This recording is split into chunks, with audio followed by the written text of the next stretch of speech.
চট্টগ্রাম বন্দরে টার্মিনাল দেশি বিদেশি কোম্পানিকে ইজারা দেওয়ার প্রতিবাদে আবার আন্দোলনে যাচ্ছে বন্দর রক্ষা কমিটি। দেশের স্বার্থ উপেক্ষা করে ইজারা দিতে একটি চক্র সক্রিয় বলে অভিযোগ তাদের। ৫ দফা দাবিতে আগামী ১ জুলাই রাজপথে কর্মসূচিও ঘোষণা করেন আন্দোলনকারীরা।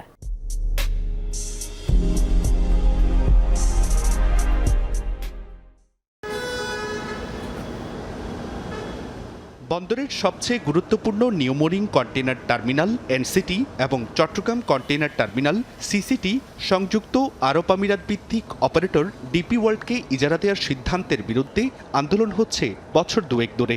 ইজারা নিতে বাংলাদেশের ৩টি প্রতিষ্ঠানও এখন সক্রিয় বলে শোনা যাচ্ছে। বন্দরের কোনো স্থাপনা দেশি বিদেশি কাউকে ইজারা না দেওয়ার দাবিতে চট্টগ্রামে সংবাদ সম্মেলন করেছে বন্দর রক্ষা কমিটি।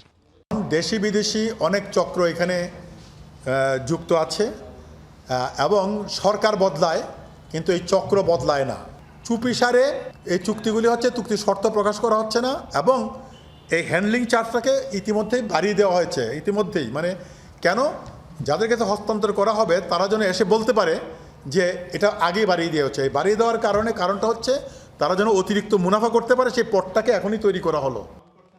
একই দিনে নৌপরিবহন মন্ত্রণালয় থেকে জারি হওয়া দুটি পৃথক চিঠিতে পরস্পর বিরোধী নির্দেশনা এবং চুক্তির শর্ত ও প্রক্রিয়ার গোপনীয়তা নিয়ে প্রশ্ন তোলেন আন্দোলনকারীরা। বিশেষ করে গণতান্ত্রিক সরকারকে ব্যাখ্যাতে ফেলার জন্য ডিপি ওয়ার্ল্ডের এই চুক্তিকে আগে নিয়ে যাচ্ছেন। এই গত এক সপ্তাহ পুরো ঢাকাতে মিটিং চলছে, নেগোসিয়েশন কমিটির মিটিং, এবং আরেকটা সাপোর্ট কমিটি করে দিয়েছেন যে এইটা হস্তান্তর কীভাবে করবেন।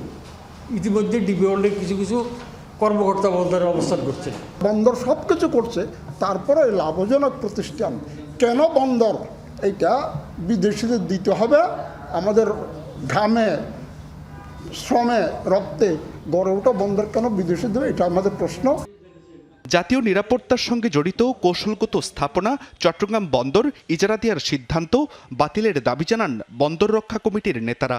Container handling day by day যখন বৃদ্ধি পাচ্ছে, আমাদের শ্রমিক কর্মচারীদের যখন অভিজ্ঞতা সঞ্চিত হয়েছে, আমরা চালাতে যখন সক্ষম হচ্ছি, তখনই আজকে বিদেশি বিনিয়োগরা আজকে এটাকে লুপে নেওয়ার জন্য চেষ্টা করছে। ডিপি ওয়ার্ল্ড সহ এবার বিদেশি কোনো প্রতিষ্ঠানকে যদি ইজারা দেওয়া হয়, তাদের লভ্যাংশের মাধ্যমে দেশীয় বিদেশি মুদ্রাও বাংলাদেশ থেকে চলে যাবার একটা ঝুঁকি তৈরি হয় বলে আমরা মনে করি। বিদেশিদের দেবার আমাদের কোনো প্রয়োজন নাই, এইটাই হলো মূল কথা। আমাদের পুরো দৃষ্টিভঙ্গিটা পরিবর্তন করতে হবে। আমরা নিজের পায়ে দাঁড়াতে চাচ্ছি না কেন? ৫ দফা দাবিতে আগামী ১ জুলাই চট্টগ্রামে সমাবেশ ও মানববন্ধন কর্মসূচি ঘোষণা করা হয় সংবাদ সম্মেলন থেকে। জুবাইর রিফাত, যমুনা নিউজ, চট্টগ্রাম।